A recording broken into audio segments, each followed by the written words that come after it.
May sasabihin ako. Ha? I noticed kasi na parang lagi kang tumatakbo. Parang palagi kang may hinahabol. Di ka ba napapagod? Bakit ikaw, Kim? You're focusing on the wrong things. Oo. Ayun napansin ko eh. Parang gusto mong kontrolin lahat. Kaya hindi ka na makagalaw. Kasi yung bigat-bigat ng dinadala mo eh. Tingnan mo ako. Ito lang. Bare essentials lang. Eh, ikaw parang buong bodega, lagi mong dinadala. So ano? Dapat kailangan nang magbawas? Hindi lang magbawas. Bitawan mo. Kunti lang naman ang kailangan mo para sumaya.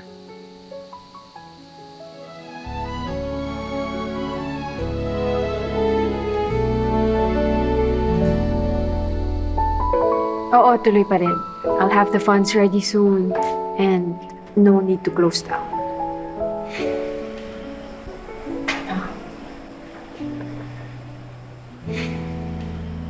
Sure ka ba? Ready na soon? Convince na rin mo si Lolo sa actingan natin. I'm sure malapit na. Magaling naman tayong umarte, di ba?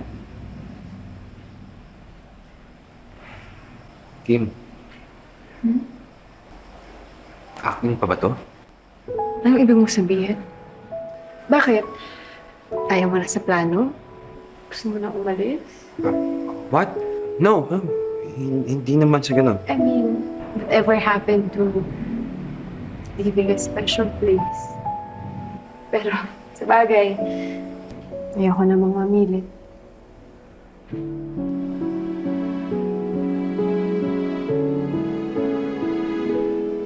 Kim, ano kasi, hindi ko na kaya. Hindi ko na kaya na nagpapanggap lang tayo mag-asawa dahil... Dahil ano? Dahil... Sabi ko na nga ba eh.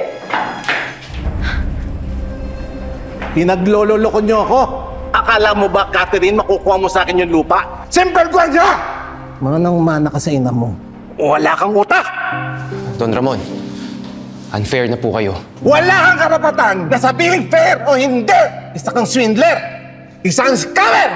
Sige po, baka nga ho totoo ang sinasabi nyo. Sige, scammer ako, swindler ako nang iiwan sa ere. Pero ibahin nyo ho si Kim, dahil mabuti po siyang tao. Kayo ba, Don Ramon? Sinubukan nyo bang mahalin ang sarili nyong apo? Nang hindi ho sa ini-expect nyo kung ano siya.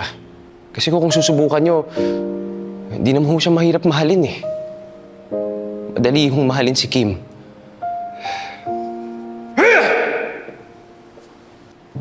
Lolo! Lolo, please! Lumati ka! Ngayon na! Wala kang karapatang manatili dito sa mamamahay ka! Julie, Kim, kaya ko.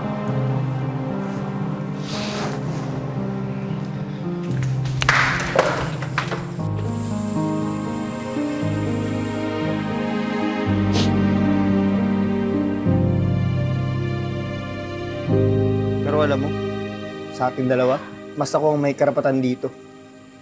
Dugo at pawis na ang binuhos ko dito. Pero ni minsan, hindi napansin ni Lolo Ramon. Dahil anak lang ako sa labas. Bakit ka pa nananatili dito?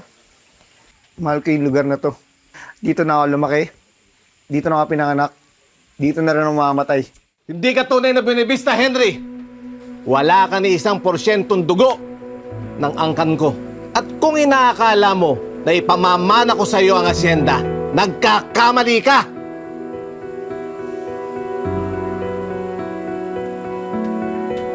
Sana maging masaya ka pa rin, Lolo. Kahit na mag-isa ka na.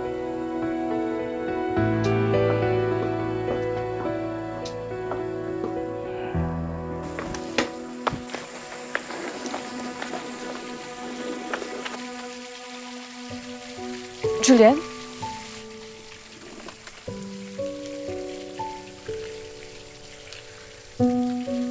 Anong ginagawa mo rito? gusto ko lang magpaalam na maayos. Hindi mo na kailangan magpaalam. Hindi naman tayo mag-asawa eh. Saan ka pupunta? Papahinga na. Tsaka, subukan ko na rin mag-propose sa ex ko. I'm happy for you. Happy for me? Seryoso ka ba, Kim? Ikaw ba yung ginagawa mo? Si Henry yun ah! Teka nga, titignan ko anong gagawin niya. Julian, wag na! Julian! Nasulugin ko na to! Henry! Henry! Uy! Hindi yung papakinabangan to! Huwag niyo akong pigilan! Henry, wag! Huwag niyo akong pigilan! Mamakawa kami! Bastardo ka! Pigilan mo yan! Hindi ako bastardo! Susunugin, bahala kayo! Henry! Julian! Uy, Henry! Hindi ka dito! Tuloy mo yan! Julian! Di ba pinalayas na kita? Ba't nandito ka pa? Hindi ako lalayan! Hindi si Henry ang dapat lumayas, Lolo. Kayo yung may problema. Kahit kailan, hindi mo kami pinakitaan ng pagmamahal. Ang tingin mo sa amin, mahina lang kami. Kaya lagi mo kaming kinokontrol. Lahat kaya mong gawin. Pwera lang sa magpakita ng pagmamahal. Si Lola Rafaela yung nagtayo ng taniman na to, di ba? Dahil sa pagmamahal. Kaya kung gusto mong mabuhay pa tong taniman na to, tong Asyenda Rafaela, sana matuto kang magmahal.